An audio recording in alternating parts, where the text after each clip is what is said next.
này có nói chơi con nè một chặt chơi mui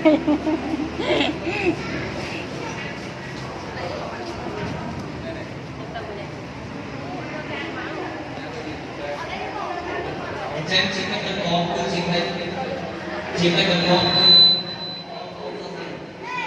chính là cần có on sân là sáng ra rồi cái chuẩn bị tập luyện ngay từ sáng nhắm mai tên này nhắm hàng Hãy subscribe